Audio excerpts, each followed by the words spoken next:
कल्याण डोंबिवली महापालिका निवडणुकीत उमेदवारी अर्ज दाखल होताच प्रचाराला वेग आला असून प्रभाग क्रमांक 16 मध्ये राजकीय समीकरण ढवळून निघाली आहेत। या प्रभागातून भाजपच्या अधिकृत उमेदवाराविरोधात बंडखोरी उघडपणे समोर आली असून करिश्मा अमित चिकणकर यांनी अपक्ष म्हणून उमेदवारी अर्ज दाखल केल्याने भारतीय जनता पार्टीत अडचणीत सापडली आहे। या प्रभागात भाजपाकडून इंदिरा तरे यांनी अधिकृत उमेदवारी अर्ज दाखल केला आहे। मात्र अपक्ष मैदानात उरलेल्या करिश्मा चिकणकर या भूमिपुत्रांच्या आंदोलनातील सक्रिय चेहरा म्हणून ओळखल्या जातात।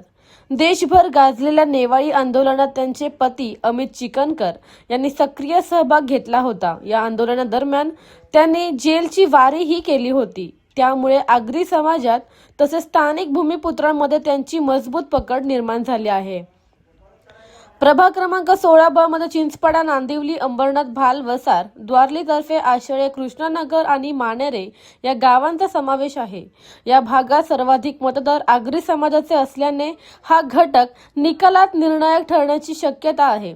चिकणकर यांचे पती भाजपचे पदाधिकारी असले तरी स्थानिक प्रश्नांवर घेतलेली ठाम भूमिका आणि भूमिपुत्रांच्या प्रत्येक लढ्यातील त्यांचा सहभाग यामुळे ग्रामस्थांचा कल चिकणकर यांच्याकडे झुकत असल्याचे चित्र पाहायला मिळत आहे।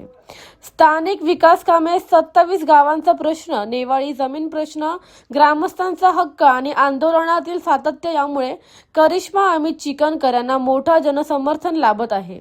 त्यामुळे अधिकृत भाजप उमेदवाराला या प्रभागात कडवी झुंज द्यावी लागणार असून बंडखोरीचा फटका भाजपला बसण्याचे चिन्ह स्पष्टपणे दिसत आहे। निवडणुकीच्या रणधुमाळीत प्रभाग क्रमांक 16 या भाजपसाठी डोकेदुखी ठरणार असल्याचे राजकीय वर्तुळात बोलत जात आहे।